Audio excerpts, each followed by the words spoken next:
timing sa sakto nga pagtubag ngadto ni Kristo. Mao na nga nahimo siyang Santo Papa, unang Santo Papa sa atong simbahan. Dili tungod kay bright kay ni Pedro, wa man sad ni siya grado, mananagat ra man ni siya. Gipili lang gyud siya sa amahan o gitagaan sa kininiang unang mga kahibalo. Mo nang pirmi gid siyang makaigo. Niadtong niingon si Jesus, kinsa man ko para sa mga tao.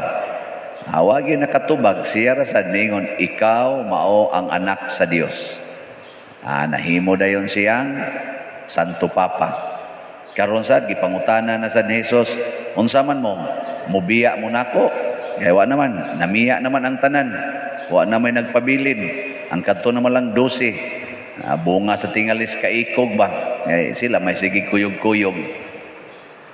Ningon, si Pedro na siya nakatiming. Asa man may paingon, anaa kanimo ang mga pulong nga naghatag og kinabuhing dayon. Sakto ba ang iyang deklarasyon? Sakto dili. Nganong nakaingon mamong sakto? Mao naron. Wasa na klaro inyong pagtubag. Basig way klaro. Naproybahan kini dili ani adtong panahon na. Kung dili sa dihang namatay na og nabanhaw si Kristo. Ngano man tungod kay sa unang pagbasa ginamit ang mga pulong ni Kristo, ang nabuhat ni San Pedro mura sa buhat ni Kristo. Mura bag si Kristo kanunay buhi diha niya tungod kay ang pulong ni Kristo mao'y iyang gigamit. Di ba si Kristo moingon man dito sa bakol sa una, tindog. Nya karon sad moingon sa San Pedro sa ngalan ni Hesus, tindog. Tindog sang bakol.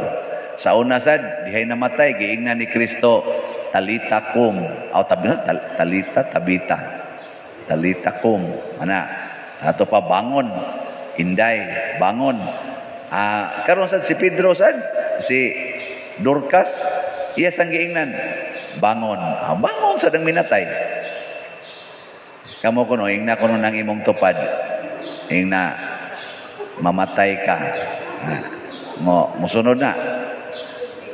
Awa mo sad moingon sa Kristo, mamatay ka, mabuhi man. So di na pwede. Mao na nga kung kita gani ang ato na ganing pangandoyon, ang kadautan na sa atong isig katao, awa na dili na pulong sa Ginoo, pulong na nas demonyo. Na siya. Niya karon kay mituo man man kata nga si Kristo pulong nga naghatag og kinabuhi. Kumusta man ang inyong pagsunod sa pulong sa Ginoo? Buhi ba o patay? Kanang giingon ni Kristo nga ihatag ang halin sa imong baligya ngadto sa mga kabos, buhi na o patay? Sa imong kinabuhi. Kanang giingon ni Jesus nga pasaylua og kapito ang nakasaha nimo. Unsa man na? Buhi nang pulungan dihas nimo ron o patay? Maayo. Kanang giingon ni Jesus nga kung kamo magpahulam ay namog paningil og bayad, buhi na o patay? Maayo. Ay day kayo. Kanang niingon si Jesus nga ayaw gyud mong pangangkon bisan unsa aning kalibutana. Didto noon mo pagtigom og bahandi sa langit. Sawan, buhi na o patay? Wa na mo mangangkon sa inyong balay. Wa na mo mangangkon anang inyong yuta. Wa na mo mangangkon anang inyong kwarta. Wa na tingog. Sila si San Pedro, wa na giangkon oy. Bisag asa, tanawa lang gud. Adto na mas hupi, adto naman sa bisag asa lang. Nya, unsaon pa man nimo pag-maintain og imong balay nga bisag asa man ka ipadahas Ginoo. Si San Pablo sad mao sad tuyok tibuok.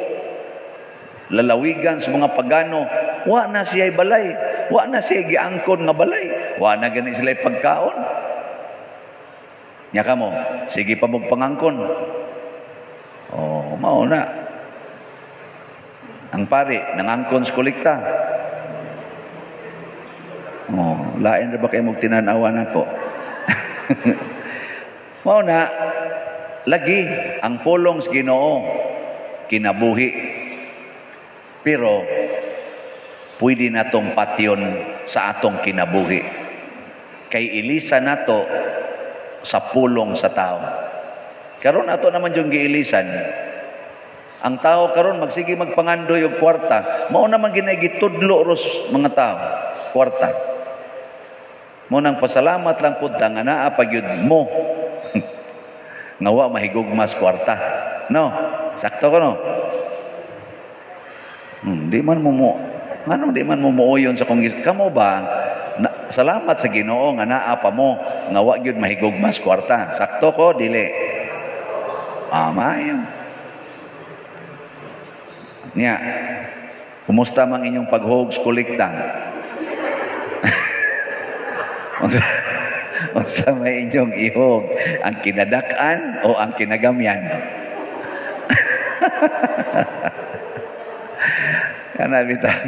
Kanabitang ato diyang ato mga sakramento dinhi, love offering man na. Ako kasabot jud kayo ko nga ang gipili gyud sa kadaghanan inig hatag ngatong sekretary mura na lang nagplakang guba ang labing dako sir, ang labing dako brad nga imong ikahatag mao nay dawaton dire ang ihatag ang labing gamay gyud.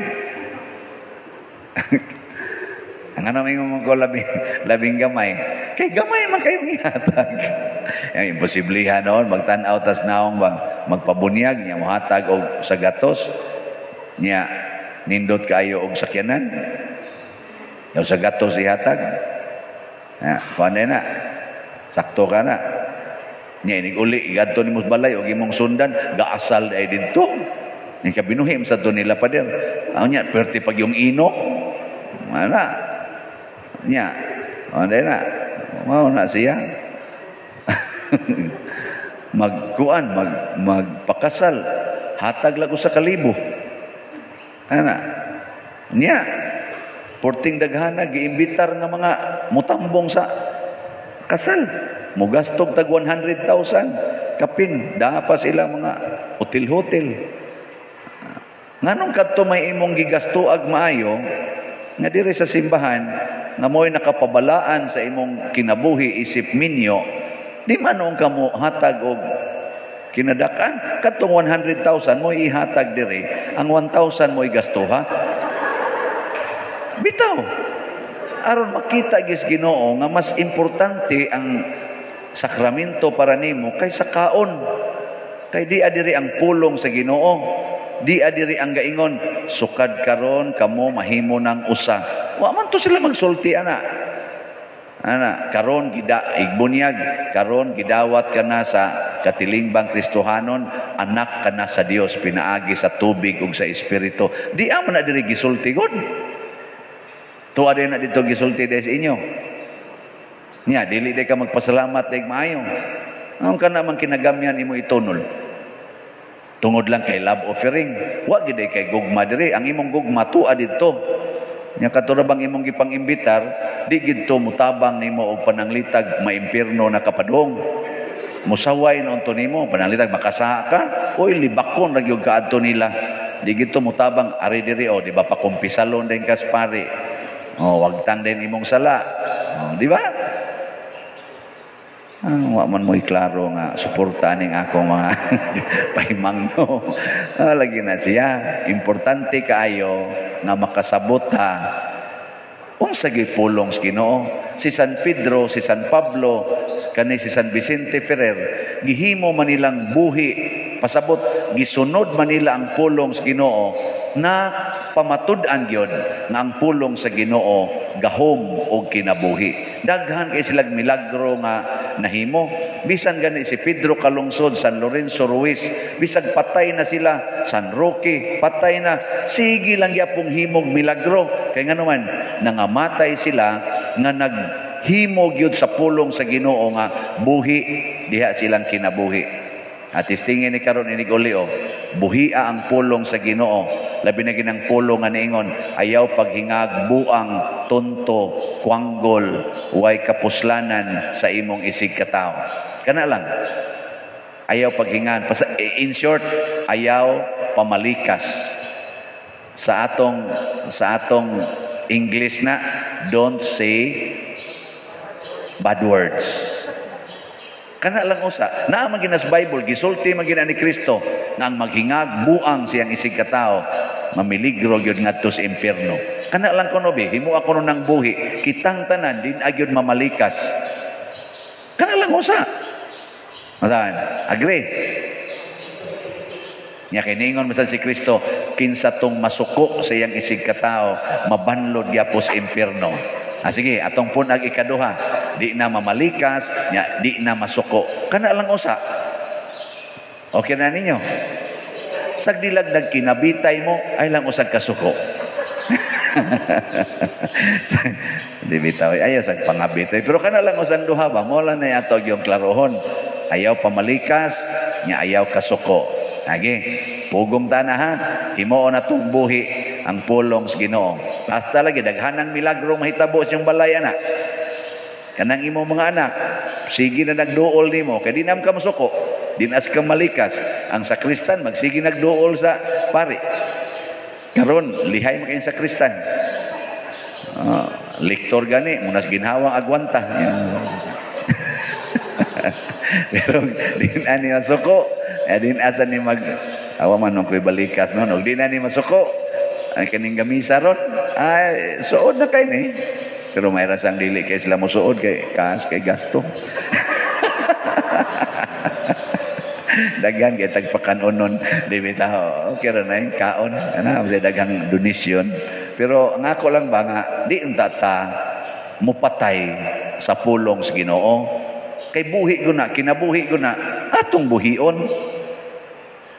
Parebita ng liso, kanang liso, kinabuhi mo ng liso, lisos mangga, lisos sabatong, lisos monggos, kinabuhi mo na. Pero pwede na nato patyon, ato din ang dugmukon, mabuhi pa na, di na. Pero kinabuhi ginunta na, moro na ang pulong sa Ginoo. Kinabuhi siya, ngaway katapusan, pero sa atong mismong kinabuhi, pwede na tong patyon, depende sa atong pagsunod niini. Si San Pedro niingon, asa man may paingon, anaa kanimo ang mga pulong nga naghatag og kinabuhi. Nya gisuportahan dayon na sa atong tubag sa Salmo Responsorio. Unsa toy atong tubag? Unsaon ko pagbalo sa Ginoo tungod sa tanan nga mga kaayuhan nga iyang gihimo kanako. Ang pulong sa Ginoo naghimog daghan kayong kaayuhan nato. Daghan gyud kaayo. Mo ning ato mga benefactors o donors nagbalik-balik na lang nigdonate nato ilang testimonya, daghan gyud kay kog nadawat na kaayuhan, Father. Pero mo na ang atong ibalos unsa man, buhia gyud ang pulong sa Ginoo diha sa imong kinabuhi. Manindog ta.